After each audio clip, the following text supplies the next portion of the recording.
Hello everybody and welcome back to the Garibaldi Red podcast, a Nottingham Forest podcast. It is preview time as we record this on a Thursday evening as Forest host West Ham at the City Ground on Saturday. Nice to be back at the City Ground, nice to have a 3 o'clock kickoff back. I know I keep banging on about it, but it is nice to have them back ready for Saturday. And delighted, first of all, to be joined by Rob Evans, who, of course, is the chair of Footprints Conductive Education Centre. He's been on the podcast before. We have talked Forest before. Rob, good to see you, mate, first of all. How are you? Yeah, doing really well, thank you. Living the dream as a Forest fan. Living the dream, Rob, with Forest sat 7th currently in the Premier League, and Saturday will be another big chance for Forest to move further up that table and certainly show people that this isn't a fluky run that we're on. Obviously, we don't think that, but a lot of people on the outside looking in might do. Rob, actually then, just before we get onto everything else and previewing the podcast and Footprints, you've followed Forest for a long time, mate, a lot longer than me, no offence. What do you make to Forest at the moment? And I suppose, is it just nice to be, and you mentioned there, living the dream, is it just nice to be following a club that off the pitch is doing well, but on the pitch is almost stepped up a level recently under Nuno? Yeah, and you say I'm obviously a lot older than you, and I think I attended my first game in around 1976. But I've got a son who's a similar age to you, a little bit older, 25. So he went through what a lot of your generation have been through, and some very barren years. I have to say is that some of those barren years, I could have stopped going if it wasn't for him. He was very excited by it all. I remember going away with him to Doncaster away when it was a sad night and that's where it all changed after that night, and we got promoted back up into the Championship, and then again a number of difficult years. But when I think to more recently, and I think it's quite relevant that we're playing West Ham on Saturday, because obviously it was a great year getting promoted, finishing off with Wembley, and obviously what Steve Cooper just did for us. But it all started in the Premiership with the West Ham win, and Taiwo. That day, I mean, it probably would be classed as a bit of a lucky win. But what an exciting season that was, going all the way through, excitement all the way, and beating Liverpool would be a highlight at home. But of course, then staying up with a game to go against Arsenal, Taiwo scoring again, that was amazing. We move into the following season, and then, it did get quite difficult, I suppose, sort of leading up to Christmas. And, West Ham comes into the chat again, because I think, certainly a low point for me and typified Forest of last season. We went ahead against West Ham at their stadium, and then ended up losing in that. I think it was 3-2. And as you know, we lost a number of games 3-2. And obviously Steve Cooper left. Nuno came in. We expected bigger things, I think, from Nuno, a bigger impact. I remember, obviously, I went with you to the Brentford game in January. That was another low point, making the same mistakes that we make. I always accepted that, we, because of the size of club that we are, that we probably would become a level off. I always wanted to stay up, but we would level off in the Premiership. And just be there to survive. And then we come into this season, it's just incredible. And a couple of highlights for me so far. I was actually doing the London to Brighton bike ride with 15 other amazing people, and we'd arrived in Brixton, and we were walking over to Clapham Junction, and somebody said Forest are 1-0 up, I hadn't really even been looking because I'd been driving down. It'd been 0-0 up until we checked into the hotel, and that as anybody who was fond of Forest from the 70s knows that competition against Liverpool is phenomenal. And then more recently, I've got a good friend who is a Chelsea fan, and I've been to a number of games at Chelsea, and I was almost like a token guest. We've gone there with a negative approach, and we haven't really covered ourselves in glory. So, going there last season, and I would say again, we did what we do, and we nicked to win. This year away with going down to 10 men, this is a different team. And Tony Bygraves, his name is. He now called me every time he sees us, like he saw us win again at the weekend. He says, "Oh, I see the Bullies have won," that's a compliment to be known as the Bullies. So and here we are again going into Saturday playing West Ham again, and we obviously had a home win against them last season. The season before, and let's hope we can make it a trio of wins on Saturday. So really excited, and maybe Taiwo will score again. So it's what a journey, and what a great time to be a Forest fan. And I do think that I do know that other fans are looking at us in awe, and maybe through gritted teeth, certainly in the case of some of the friends that I've got on my WhatsApp group. Yeah, defo. Yeah. Do you know what? It's funny, actually. I was just speaking to someone earlier today and they were saying, God, I wish I was a Forest fan. And I said, I know, it's not many people said that a couple of years ago, Rob. So there you go. And some really nice points there. And it's funny you mentioned West Ham. I do agree. I thought that defeat when Elanga kind of takes his shirt off and celebrates too early and then it all kind of crumbled and went wrong. That was a pretty low point, I thought, for Forest last season.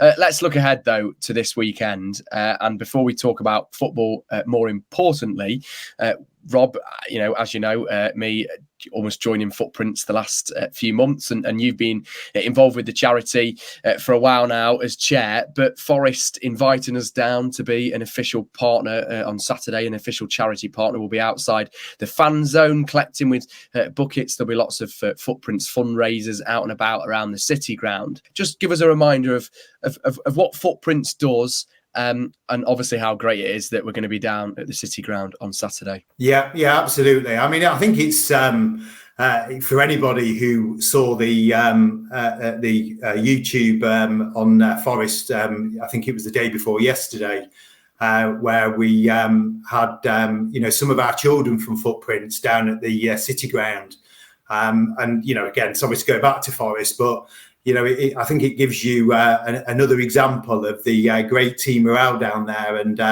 the great guy that Nuno is, because that video sort of typifies everything, but also it shows some of the children that we support. So, a little bit on Footprints is that Footprints Conductive Education, we provide conductive education for children who are born with neurological challenges, and that can be anything from Down syndrome all the way to cerebral palsy, with a number of different challenges in between. And the real relevant thing is when a parent has a child, as it is the job of the NHS to do, they tell the parent what that child can't do.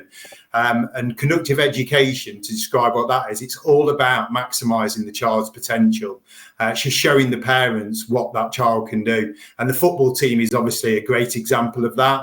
And sport is a great way of showing that. But and that could be at the school. It could be anything from teaching the child to eat on their own. It could be cleaning the teeth. It can be toilet training.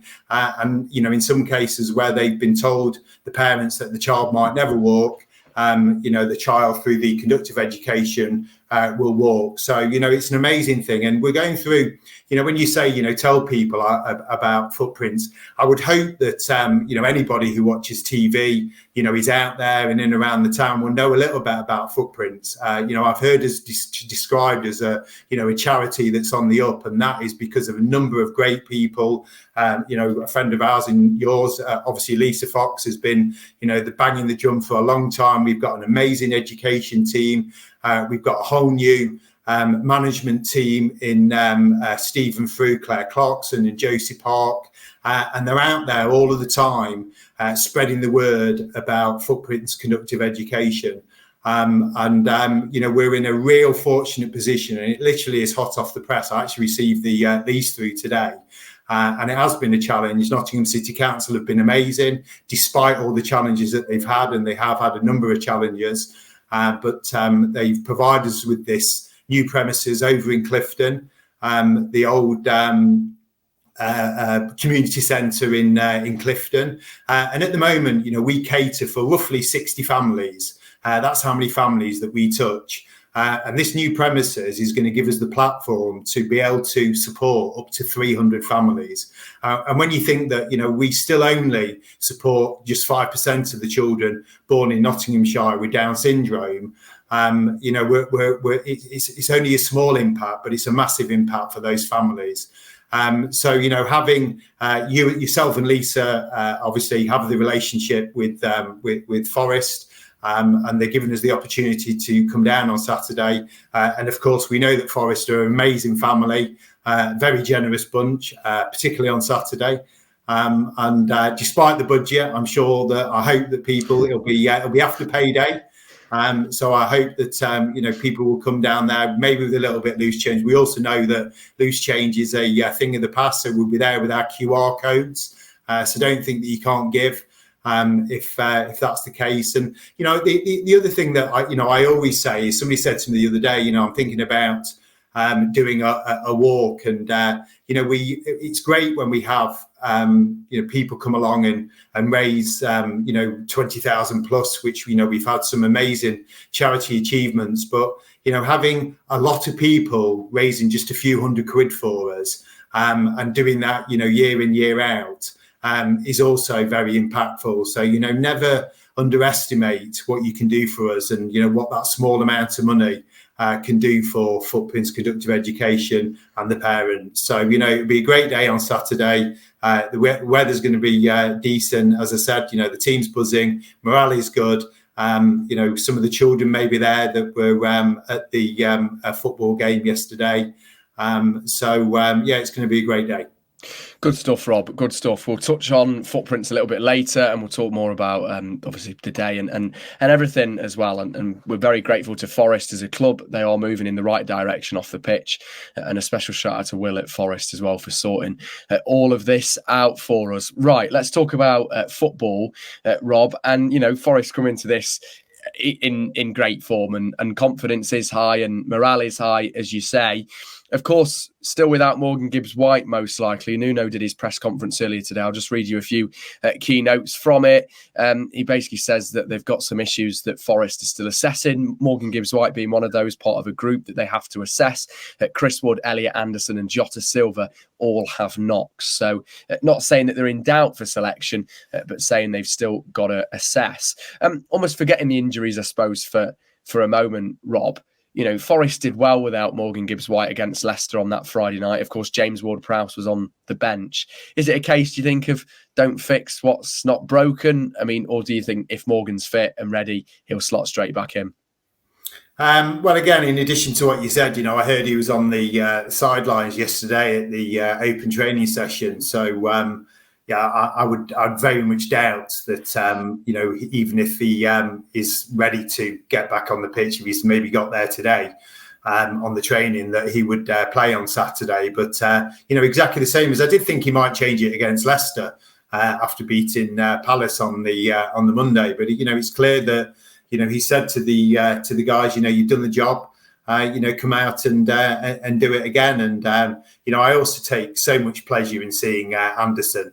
I'd love to understand that deal that we did with Newcastle that resulted in, respectfully to our Greek goalkeeper, Newcastle, who seem to have lots of goalkeepers, ending up with another goalkeeper, and us ending up with Anderson. And, we all worry, I'm sure, that we know that Morgan Gibbs-White will always be attracting other clubs. I heard, talk, what an amazing deal now. All of a sudden, the 25 million deal that we did was, and what a bargain it seems today. But knowing that we have somebody in Anderson, and I think, it wasn't everybody who thought that Anderson would fill his boots. There was talk that it would be Jota that would slot in there. But as you know, Max, I'm no football tactician. But Nuno clearly knows what he's doing. And I really do hope that Anderson is just being rested. He will be back in again on Saturday, and I'm sure that'll be good. Yeah, absolutely. No, absolutely. And I think as well with Elliot Anderson, in a way, not that he's had to prove Forest fans kind of prove Forest fans wrong, I should say. But in a way, Newcastle fans not slightly criticised him, but thought the deal was odd, and then 35 million, but it didn't turn out to be that, as you mentioned, about quite the complex deal. But I don't know about you, Rob, but when you watch Elliot Anderson and his athleticism, his energy, his enthusiasm on the ball, it all comes across, and it's really what you want from a Forest player. You want that hungry, fiery player that wants to wear the shirt. Entirely, and again, I'm sure I'm glad it's not alone, and we do own him. Unlike Ward-Prowse, of course, who won't be able to play on Saturday. He will be able to play against Newcastle. So, I hope, he's fit for that. And, Newcastle, looking at the next two fixtures, West Ham, I know they beat Manchester United, but that's no great feat these days. Sorry to my Manchester United friends. I'm living the dream. I mean, I feel as a fan, again, for anybody who's supported Forest for a while, you get carried away and you think, oh, imagine if we win on Saturday. And of course, football has a great way of slapping you around the face and, knocking you back down to earth. Because surely you can't win on the Monday and again on the Friday, because that's just not Forest. We don't do that. End up in the top six, but we did. And, I genuinely think that, he had a plan against Fulham as well. I think I've heard, one of the other, podcasts talk about that Nuno shrinks the game and, he's very cagey in that first half. And then, goes for it in the second half. And I'm sure that was his plan. And then we got done by obviously a dodgy penalty, and then they would have sat back, and the game would be different. So I'm fully confident.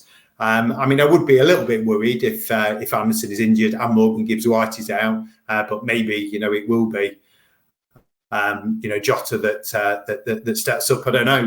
He'll have a plan, and that's the other fantastic thing about Forest at the moment is the bench. I think back to do you remember when they first introduced the bench cam, and Dawson was on the bench, and he was always I suppose he's playing the role, he was playing the older statesman role then, who was rarely playing, but he's always on the bench, and there's obviously a lot of passion on the bench. And when the players come on, and Morata particularly, it seems that when we've got that lead, he goes to the five at the back, and they're ready for it, aren't they? It's next man up. So, it must be really difficult for the, centre backs who are sort of fourth and fifth choice. But, it's, as I said, it's just all. I did actually do, I don't know if you've done it yourself, but I did the Forest tour in the summer.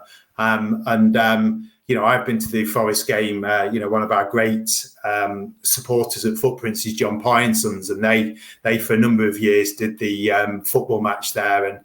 And so I've been in the changing rooms, but I did the Forest tour this year, and it's phenomenal. You'll know the press box, big hitter like you. That's amazing. And then to go into the changing room, I love as well what they've done with the home and the away dressing room. And then to take you out, over to the museum and see what they've done down there. I mean, it's and then you move to the corporate, and as I'm sure lots of other fans would say, I have sat in all four sides of the stand, but there's a fifth side now, and the new stadium in the corner. Although it's a little bit, Mickey Mouse, it's just a little bit sort of Forest. Can't wait to get in there. I'm going to have to save up for that. But, it's, as I said, is there a bad thing? I mean, I know there's a little bit of bad press. I don't think anybody can condone, some of the things with referees and stuff like that. But generally that's that sort of fine line, I suppose, of having that fight about you. And, you're going to get a few bookings and a few upset referees. But, it's all very positive. Yeah, I was just about to touch actually on almost Forest stepping up a level, and that isn't just off the pitch, but on the pitch. And Forest seem to have the right staff in place, and just like this Saturday with Forest letting Footprints and partnering up with us, I think it's a real sign of a change of stability, shall we say, off the pitch, and they seem to have the right personnel in, which is a positive. When you look at Forest at the moment, Rob, and I know it was kind of sang kind of quite sarcastically by the Forest fans, singing about Cooper and everything in the Leicester away end. And we're always grateful for what Steve Cooper did, getting us up. You don't need me to remind you of that, first time in 23 years. But with Nuno now, it really does seem to be an upgrade. And you mentioned it at the start of this podcast. You were talking that you wanted to see more of Nuno last year and maybe see more of his personality, and that West Ham game was a low point. But now it really seems like we are seeing the real Nuno in a way, and his personality is there, and Forest fans just seem to be bonding with him every game.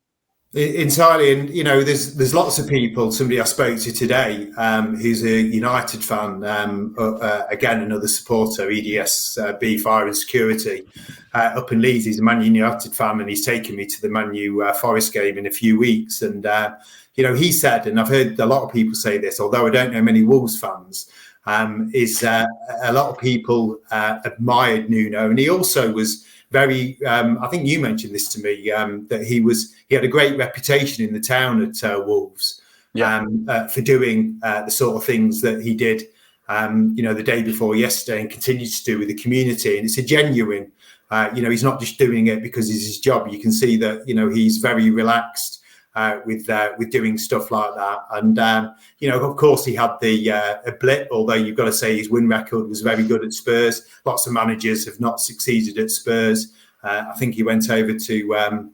Dubai, Saudi for a short while. But, he's now doing at Forest exactly what he did at Wolves. And a lot of people I've heard say that pre-season was absolutely key for him.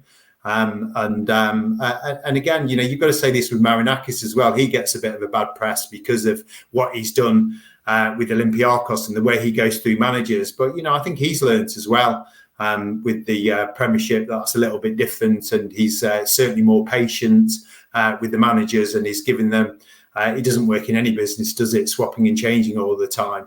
But Nuno got the pre-season. And I'm not sure if he expected the start that we had, and certainly the away form. I mean, wow, that's something else. We've got, you look at United at the moment, what they're going through with finding a new manager, and I'm sure there'll be other clubs looking for managers throughout the year. And we've got ourselves as we have with a number of our recruitment, because we get a lot of bad press, and people can't forget what he did, 2 years ago with all the signings. But we've come a lot smarter over the last few years, a lot more strategic, and we've got some stellar signings now. We've spoken about Anderson, but of course Murillo's the other one that is standout. Aina as well on a free transfer, and it's the list is endless of the loan signing. They're now talking at West Ham about why did they let Ward-Prowse go out on loan, and here he is sat on our bench, and they're saying we could just do with a player like him at the moment. So again, it's it sounds a little bit gushy, but we've got everything right at the moment, and long may that last. Absolutely. Forest could actually move to third in the Premier League, but this is after the weekend. But that's providing that Arsenal, Villa, Chelsea and Brighton all drop points, which is quite unlikely. So, but Forest could be, could find themselves 5th, 6th at the end of this weekend, which would be unbelievable. Rob, all right then. Well, look, just before we kind of close this and touch on Footprints, lastly, just your prediction for Saturday, mate. And also, it's not going to be an easy game. West Ham hit a bit of a bad run, but they're under Lopetegui. He's trying to implement a style of play over there. They've been a little bit unlucky recently. They got a win against United, so they'll have confidence on the back of that. But surely, I'm guessing you're favouring Forest again, mate. I am, and for what I said, earlier, whilst we thought there's no way we can win. Am I right in saying that West Ham won before United as well, so they won 2 on the bounce? Possibly, they might have done. Let me have a look. My knowledge. Yeah, I just heard somebody say that. So if they win on Saturday, would that make it 3 on the bounce? Yeah, for a form side, for a side that's not in form to win 3 on the bounce, I just can't see that. So obviously what it means for us with regards to our run. So, but as I said, it's a different Forest now. I'm going to go for, seeing as I won't be here again before the Newcastle game, I'm going for 4 points from the 2 games, which I'd be absolutely over the moon with, which I'm sure we all would. Yeah, absolutely. West Ham actually did lose just before United. They lost to Oh, did Tottenham they? 4-1, Right. and then All right. but they had a great game against Ipswich just before that. They won 4-1 at the London Stadium there as well. All right then, Rob. Well, look, just quickly tell the Garibaldi Red viewers and any Forest fan that's going to be down on Saturday where they can find us with our buckets. I'll be down there. Lisa will be down there, as you mentioned, and a few familiar faces as well. Yeah, you won't miss us, definitely. I mean, again, I'm old school, so I'm going to say at the back of the executive stand, which I believe is called the Brian Clough stand these days. So not the main stand, not Trent end, not the pavilion end. At the back there at the which is I've not actually been in there, but it is a great. There's a number of great fan zones down at Forest at the moment. Again, all the local pubs are doing such a great job, but there's a great area down there. We're going to be down there. I understand there's going to be about 20 of us there now, which is phenomenal. And it shows you again, the Footprints family, again, the work that Lisa does with the Little Footprints and the people that we've got behind us. And, Josie's delivered on her area, getting people down there. And, I always remember when I first saw I think it was when I first met you as well at one of Lisa's ball, and there's a parent called Alison who's got a son called Alistair, and I remember her presentation that she did, which was phenomenal, by the way. And she's actually got a clothing brand, just to give her a bit of a shout out, called Unique and Loved.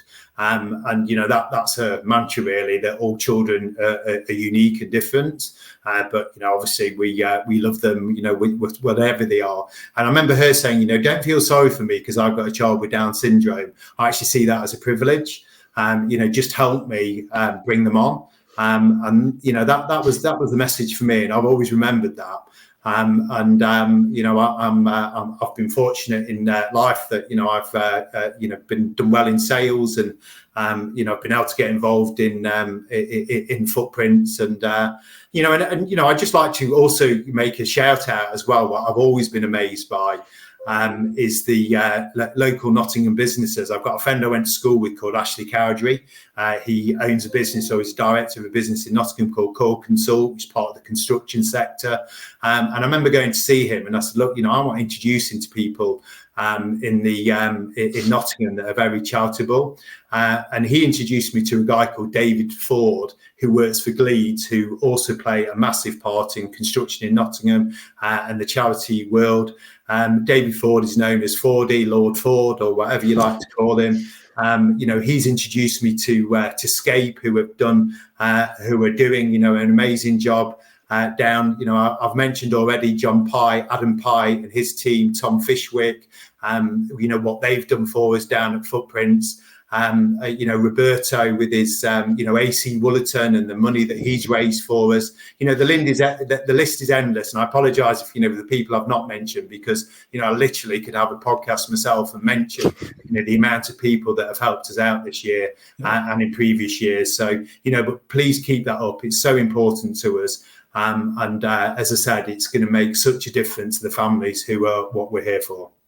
Absolutely, Rob. No, lovely stuff. Liking all the shout outs as well, mate. It's like on radio too, when you go and do Popmaster and you get 5 minutes at the end to say hello to everyone I need to make one more shout out. Obviously, it's for you and me, because you and I are, as you keep reminding me, at the age that you are and the age that I am, we're both running a 10K on Sunday. Easy. The reason that we're running it is because another supporter, Cento Recruitment of Loughborough, have got a team together and are raising money. They've been great supporters. Golf day for us. They're always there for us. So you and I are, after we win on Saturday, and we're doing the Footprints event on Saturday, we're going down to Loughborough on Sunday, and we're running a 10K. And I won't make any idle threats that I'm going to beat you, because I know I've not got a chance of doing that, but I will complete it, and looking forward to that. Yeah, absolutely. I was going to say, Rob, I could pace you. You could just keep up with me, mate. You could just, and you could try and get your personal record. But yeah, good shout outs, and looking forward to Sunday as well. And also just thank you to everyone that listens to the podcast and has given me and Rob the time listening and everything like that, because it does mean a lot, and especially when we are talking about such an important cause in Footprints. So thanks to Forest for Saturday. Looking forward to see lots of Forest fans down there outside the City ground, and as you mentioned, Rob, that Forest family continues to get stronger and stronger. Any more shout outs before we go, mate? We have to end for, again, anybody who saw the video at Forest, and one of the children, or a couple of the children, wanted Nuno to learn some sign language. So I also learned some sign language, and I know you did as well. Yeah. So as Forest fans, and seeing as we're down at Forest, we'll just finish off with, which, for anybody who doesn't know, that is I Love Forest. Come on, you Reds. Come on, you Reds. We will see you next time on Garibaldi Red. Thank you, Rob. Appreciate it. Come on, you Reds.